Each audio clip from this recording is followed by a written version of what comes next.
চুল দাড়ি সব থেকে যেত, তারপরে বিয়ে করতাম। বাট আমি তাকে অনেক ভালোবাসি। We are very good friends. আমরা প্রায় 5 থেকে 7 বছর যাবৎ খুবই কাছের ফ্রেন্ড। আমরা হচ্ছে একই সাথে ভিডিও করি, অনেক ক্লোজ ভিডিও করি। কাদেরকে আপনারা সাপোর্ট করছেন?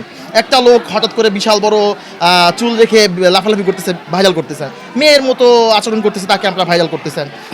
বিশাল বড় লোক শো অফ করতেছে বিভিন্ন বাসায়, আমরা হচ্ছে শো অফ করছে, তাকে আপনারা ভাইরাল করছেন। কিন্তু একটা লোক আত্মমানবতা সেবা করছে, একটা লোক সোশ্যাল মেসেজ দিচ্ছে, একটা লোক ব্লগ করতেছে, বাংলাদেশের ঐতিহ্য দেখাচ্ছে, সেটা আপনারা ভাইরাল করছেন না। প্রবলেম হচ্ছে আসলে আমাদের টিকটকের না। সুপ্রিয় দর্শক, আমরা কথা বলবো এমন একটা মানুষের সাথে যে টিকটকের সাথে আপনি দেখবেন তার টিকটক তার রক্তের ভিতরে আমার মনে হয় ঢুকানো। সবসময় দেখিতে, সবসময় অফিসে গেলেও টিকটক, ভাত গেলেও টিকটক, সব জায়গায় টিকটক। এমন একটা মানুষের সাথে কথা বলবো, সে অভি ভাই। আলহামদুলিল্লাহ ভালো আছি, বাট হচ্ছে সাকিব খান সে খুবই ভালো, অবশ্যই নির্দ্বিধায় তার অ্যাক্টিং খুবই ভালো। বাট সালমান তো সালমান ভাইয়ের সাথে কোনো তুলনা নেই। বসে আসলে আমরা টিকটক করি না। যাই হোক, ভাইয়া আসলে অনেক ভালোবাসে, তো এই জন্য আসলে মজা করে M5 4U একটা আমাদের একটা সংগঠন আছে। এই সংগঠনের চেয়ারম্যান হচ্ছে মোনা হোসাইন, প্রেসিডেন্ট হচ্ছে সাবিয়া আপু, রহিম ভাই আছে মোনা হোসেনের হাজব্যান্ড। ওনরাই আসলে এটা ওন করে। আমরা হচ্ছে গ্রুপের সদস্য মেম্বার। সো এখানে আমরা আসলে আগেও কয়েকবারই প্রোগ্রাম আমরা করেছি, 6 সিজনে করেছি, গুলশানে, ওয়েস্টিনে করেছি। তারই ধারাবাহিকতায় আসলে আজকে মিরপুর বাফেট লাউঞ্জে আসলে প্রোগ্রামটা হচ্ছে। ডিপেন্ড করে নিজের উপরে। সো আপনি কিভাবে চলাফেরা করবেন, আপনাকে মানুষ কিভাবে দেখবে, আপনি নিজেকে ওইভাবেই প্রেজেন্ট করবেন, রাইট? সো টিকটক মানেই খারাপ না, টিকটক দিয়ে কিন্তু অনেক কিছুই প্রেজেন্ট করা যায়, ভালো মন্দ। লাইক কেউ একজন বিপদে আছে, তাকেও হেল্প করা যায় টিকটকের মাধ্যমেই। সো মোনা হোসেন, আমি যতটুকু জানি, সেও এই টিকটকের মাধ্যমে অনেক অসহায় মানুষের পাশে দাঁড়াইছে। সো টিকটকটা অবশ্যই খারাপ না, এটা অনেকের চোখে খারাপ, অনেকের চোখে ভালো। আরও একটা বিষয় আসলে আমি বলতে চাই যে এবার মেরিল প্রথম আলো অ্যাওয়ার্ড যারা দেখেছেন, ছোটো ছোটো ক্লিপসগুলো যারা দেখেছেন, তারা দেখতে পারবেন যে আসলে টিকটক বন্ধ হবার না, টিকটক আসলে ডে বাই ডে অনেক উন্নতি করছে আসলে। ওটা বললাম না, ডিপেন্ড করে যার যার মন মানসিকতা যেরকম। আপনি ভালো দিকটা বলেন তো, টিকটকে কি আছে? অবশ্যই ভালো সাইড আছে টিকটক দিয়ে। ওই যে লাইক আমি যেমন বললাম যে মোনা হোসেন, সে যেরকম অনেক ফ্যামিলির হেল্প করতেছে। M5 4U আত্মমানবতা সেবায় অলওয়েজ হচ্ছে সবার আগে। আমরা কক্সবাজারে হচ্ছে গত শীতের সময় আমরা কম্বল বিতরণ করেছি, আমরা কোরআন শরীফ দিয়েছি বিভিন্ন মাদ্রাসায়, আমরা কোরবানির সময় হচ্ছে মাংস বিলি করেছি। ইভেন দো এখানেও আপনারা দেখতে পাচ্ছেন যে বড় বড় সেলিব্রিটিস বলতে যারা বোঝায়, বাংলাদেশের উমর সানি ভাইয়া, মৌসুমী আপি থেকে শুরু করে যারা যারা বড় বড় মাথা, তারা সবাই কিন্তু আসলে আমাদেরকে সাপোর্ট করছে। সো ভালো কাজ যদি না হইতো তাহলে সাপোর্ট কিন্তু করতো না। এটা হচ্ছে টিকটক থেকে ভালো মেসেজ দেওয়া যায় পাবলিককে। এটা ওই যে বললাম না, এটা যার যার মন এই মানসিকতা। বিষয়ে আমার আসলে একটা কথা আছে। এখন সাইকেল আসলে আছে, এটা আছে বিধাই আসলে মানুষ বলে, এটা মিথ্যা না। এখন আমাদের সচেতন হইতে হবে, এই যে জেনারেল পিপলদের আসলে সচেতন হইতে হবে। একটা পার্সোনাল ইস্যু হয়ে গেল, তো পার্সোনাল কোনো কোয়েশ্চেন না। আমি এই ব্যাপারে বলতে চাই, সেটা হচ্ছে যে মামুন আমার হচ্ছে ছোট ভাই। এখন মামুনকে আমি আগে থেকেই দেখেছি, অনেক ছোট থেকেই দেখেছি মামুনকে। এখন সে তার যোগ্যতায় যদি সে হচ্ছে কেমন ছিল, এখন কেমন আছে, কেমন হয়েছে, এটা আমরা সবাই আমাদের চোখের সামনে সে বেড়ে উঠেছে। আর একটা বিষয় বলতে চাই যে হচ্ছে সে কিন্তু নিজেকে উন্নত করছে। সে ভাবি বা ও বলে যে ভাবি না, বন্ধু, যাই হোক যেটাই হোক, আপনারা ভালো বলতে পারবেন, আসলে দর্শক ভালো বলতে পারবেন। বাংলাদেশে আমরা যেহেতু থাকি, আমাদের বাংলাদেশের কালচারে বিলং করা উচিত। আমি জানি না যে তারা হাজব্যান্ড ওয়াইফ আর হচ্ছে ফ্রেন্ডস, বাট যদি তারা হচ্ছে রাতে ভিডিও করে দেন হচ্ছে নাইট ড্রেস পরে ভিডিও করার পরে আবার যদি বলে যে না উই আর জাস্ট ফ্রেন্ড বলতে আসলে কিছু হয় না, এটা আমি জানি। আর বাংলাদেশের পার্সপেক্টিভে আসলে লিভ টুগেদার করাটাও আসলে সমর্থন করি না, আমি করি না, কেউই করে না। সো এরা যেহেতু সেলিব্রিটি, যেহেতু ওরা নিজেদেরকে দাবি করে এবং মানুষও তাদেরকে সাপোর্ট দেয়, সো আসলে ওদের আসলে বিষয়টা ক্লিয়ার করা উচিত যে আসলে তারা ফ্রেন্ডস না হাজব্যান্ড ওয়াইফ। এরকমটাও তো হতে পারে যে পাবলিক যেহেতু ওদেরকে এভাবেই নিচ্ছে, ওদের এই ধরনের কাজগুলো দেখে, সো ওরা কন্টেন্ট ক্রিয়েট করার জন্য এরকম না, দে শুড ক্লারিফাই ভাই। মানে আমার কাহিনী হলো যে কন্টেন্ট ক্রিয়েট করবা, মানে সেটারও তো একটা লিমিটেশনস আছে। মানে ঠিক আছে, বাট ওরা এটা কি মানে মজার করছে, এনজয় করছে।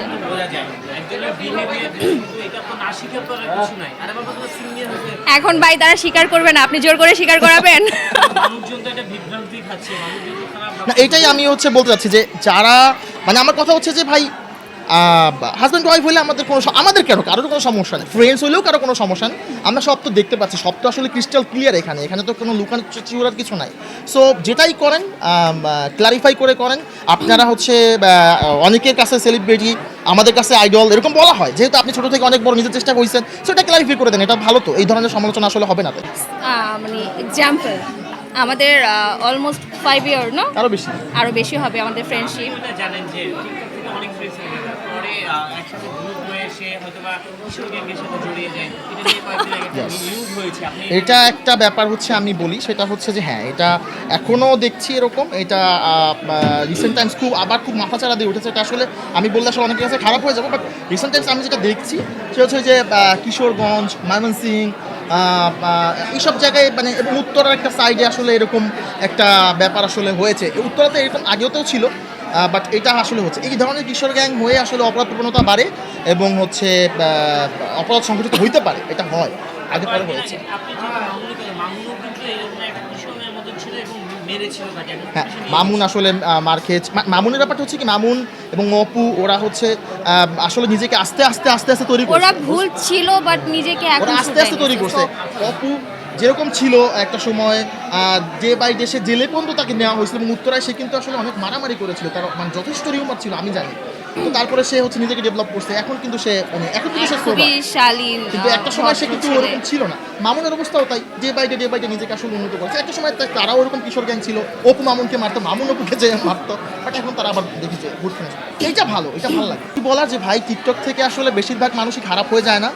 তো হচ্ছে আমরা অনেক ভালো আছি। তো এইভাবে আপনারা চিন্তা করেন, ফ্রেন্ডশিপ, ব্রাদারহুড, ফ্যামিলি, এগুলো আসলে আলাদা আলাদা করতে শিখেন। একটা ফ্রেন্ডস মানি বা একটা ফিমেল ফ্রেন্ডস মানি তাকে হচ্ছে অন্যভাবে চিন্তা করতে হবে, চুল কালার করতে হবে, লাল রঙের কেস পরে ঘুরতে হবে। আসলে টিকটকার বলতে এরকম বোঝায় না। টিকটকার বলতে ফর্মাল হতে পারে, কোট পরে ঘুরতে পারে, নায়ক নায়িকারা যেভাবে ঘুরে আপনারাও সেভাবে ঘুরেন না, আপনারা সেভাবে দেখান না। আমি এটাই চাই যে একটা সময় টিকটকারকে দেখলে বলবে যে না, এটা টিকটকার না, এটা একটা অ্যাক্টর বা এটা একটা কন্টেন্ট ক্রিয়েটর আছে। এইটা আমার মনে হয় যে এটা খারাপ সেটাকে ইগনোর করেন, ভালো সাইডটাকে সবসময় সাপোর্ট করেন। নো কমেন্টস, এটা আমার খুব ইমোশনাল জায়গা, ও ভালো করে জানে, এটা নিয়ে আমি কোনো মানে আসলে বলতে পারবে না। আমি যতটুকু জানি যে ও দীর্ঘ একটা স্ট্যাটাস দিয়েছে ওর আইডিতে এবং ওর প্রোফাইলে। ও নিজেও যেহেতু মিডিয়ার সাথে রিলেটেড, কিন্তু মিডিয়াতে আমার চোখে পানি চলে আসছে। Already emotional. সালমান মানে ওর কাছে একটা টাচ ব্যাপার। তুই তারপরে বল তোর না ফিলিংটা কেমন? কাউকে নিয়েছে শান্ত মানুষ সাথে আপনি অনেক জুনিয়র, আপনি ছোটটা হতে পারেন। আমার জন্মের আগে এসে মারা গেছে। তো আমার মজার একটা স্টোরি শোনাই। আমি তখন ক্লাস 6-এ, আমি তখনও জানি না যে ও মারা গেছে। তো তখন হচ্ছে আমাদের কিন্তু ঈদ কার্ড থাকতো, ভিউ কার্ড থাকতো ছোটো ছোটো। তো আমি একদিন বাসায় 200 টাকার ওগুলো কিনে নিয়ে আসছি। আর তখন 200 টাকা মানে হিউজ। হ্যাঁ, তো আম্মু আমাকে বলতেছে তুমি এতগুলো কার্ড কেন আনছো? সালমানকে ভালো লাগে, আমি এই জন্য নিয়ে আসছি। ও তো নাই, ও তো মারা গেছে। আমি সারা দিন কান্না করছি, আমার লোম দাঁড়িয়ে যাচ্ছে। সালমানের ছবি জড়ায় দিয়েছে। হ্যাঁ। সো ও আমার খুব ইমোশনাল একটা জায়গা। আমি মনে হয় কি, আমি আম্মুকে বলি যে ও যদি বেঁচে থাকতো তাকে আমি জোর করে হলেও বিয়ে করতাম। আমার ওয়াইফ আছে, ও হচ্ছে হবে, ফিউচারে হবে। হয়ে যাবে। And তাকে আমি যেখানেই দেখি তার কোনো ছবি বা তার মানে কিছু একটা জড়িত কিছু দেখলে আমি খুব ইমোশনাল হয়ে যাই। I love you Salman. সে স্বপ্নের নায়ক, এই জন্য তাকে স্বপ্নের নায়ক বলা হয়। ভাই, তার সাথে কোনো তুলনা নাই। সে এক পিস। বাংলাদেশে তার মতন একটা হইতে বহুত টাইম হবে কি না এটা সন্দেহ। অ্যাকচুয়ালি মেগা স্টার বলা যাক, তাকেই বলা যায়। এর বাইরে সালমানকে অনেকে কপি করে, অনেকে সালমান শাহের মতন যে ছবিগুলো এখন আমরা দেখছি আমাদের ইন্ডাস্ট্রিতে সব সালমান। তাকে তো সালমান খানও কপি করছে, তো তাতে কি হয়েছে? সে কপি করার মতন একটা মানুষ, তার থেকে সবাই শিখতেছে। সো এটা প্রাউডের একটা বিষয় যে শাহরুখ খানের মতো মানুষ তাকে হচ্ছে ডিনারে ইনভাইট করছিল। এক্স্যাক্টলি। সো তাকে কপি করবে, এটা স্বাভাবিক। সে মারা গেছে, তার মানে এটা না যে তার সব কিছু শেষ। তাকে দেখে এখনও পাবলিক শিখতেছে, মানে আমাদের জেনারেশনের যে ছেলে মেয়েগুলো আছে তারা শিখতেছে। অ্যান্ড আপনি দেখেন যে ওল্ড কালচারে যারা আছে তাদের থেকে বেশি আমরা যারা আছি তারা বেশি ওকে ভালোবাসি। তো ওকে নিয়ে কোনো কথা না বলাই বেটার, কারণ সে সবার ঊর্ধ্বে। আমি আবারও বলবো, আমি তাকে অনেক ভালোবাসি। মাশাআল্লাহ, আমার মানে অনেস্টলি বলতে গেলে এই ফার্স্ট টাইম আমার কাছে মনে হয়েছে যে সে অ্যাকচুয়ালি একটা হিরো। ভাই, তার যে এন্ট্রি ছিল, সে যে একটা স্টার, এই প্রিয়তমা দেখে আমার ফিল হয়েছে। অ্যান্ড আমি প্রিয়তমা 2বার দেখছি। আবার দেখবো। কাচ্ছিস না? আর আমি এত কান্না করছি ওটা ব্লগও ভাইরাল হয়ে গেছে। আমার কাছে দিছে ভাই আমি কাচ্ছিছি। আসলে আপনি কেন কান্না করেছেন? কোর্স এটা টাচিং একটা স্টোরি ছিল, স্টোরিটা দেখে সবারই আপসেট হয়ে গেছে, হলে যারা ছিল সবাই। আসলে আমরা জানি এখানে টাচিং যদি মানে এখানে নায়িকা মারা যায়, অথবা আপনার জীবনে কি এরকম কোনো ঘটনা ঘটেছে যে আপনাকে ছেড়ে দিয়ে চলে গেছে? হ্যাঁ, কোর্স প্রত্যেকটা মানুষের লাইফে এরকম কিছু থাকে ফার্স্ট। সো আমারও আছে, হ্যাঁ ছিল কেউ, সেও হয়তো বা চলে গেছে, আবার আসবে কেউ, মানে জীবন তো থেমে থাকবে না, জীবন তো জীবনের তালিকায় চলে যাবে ভাই। সো এগুলো নিয়ে না বলি। সাকিব খানের আপনি কোন লুকটা ভালো লেগেছে? প্রিয়তমার ওর কোনো জায়গা বাদ ছিল না, প্রত্যেকটা মোমেন্ট দেখার মতন ছিল। অ্যান্ড ওর ফার্স্ট যে Entry, লুকটা ছিল, entry. ওয়াও ভাই, মানে বস ভাল লাগছে। অজস। সাকিব খানকে নিয়ে আমি আসলে সাকিব খানটা অনেকে বলে রিক্সাওয়ালার নায়ক, অনেকে বলে হচ্ছে গার্মেন্টস পার্টিদের ওর ছবি দেখে, এটা নিয়ে আসলে আপনি এটা নিয়ে সে নিজেই একবার বলছে যে সে নিজেকে প্রাউড ফিল করে যে তার মুভি রিক্সাওয়ালা, ভ্যান গাড়ি চালক তারা দেখে। আমিও প্রাউড ফিল করি, কারণ তারা কি মানুষ না ভাই? দিন শেষে যদি তাকে কেউ এনজয় করতে পারে, সে কাউকে হচ্ছে হ্যাপিনেস দিতে পারে, তো এটাতে আপনাদের এত জ্বলে কেন ভাই? এত জ্বলবে কেন? সে সবাইকে হ্যাপিনেস দিচ্ছে, রিক্সাওয়ালা দেখে সে মুভি দেখতে পারবে না, তার এই ধরনের কি কোনো চাহিদা থাকতে পারে না? এটা খুবই একটা ভুল ধারণা, এই জগৎ থেকে বেরিয়ে আসে। রাইট। আপু সাকিব খানকে নিয়ে অনেক সমালোচনা আলোচনা হয়, বেশিরভাগই সমালোচনা, যখনই একটা সে মুভি করেন তখনই তাকে নিয়ে আলোচনা হয়। সে স্টার, তাকে নিয়ে সমালোচনা হবে, এটা স্বাভাবিক, স্টারদের সমালোচনা হয়। এটা স্বাভাবিক। তো এটা নিয়ে আর কি বলবো?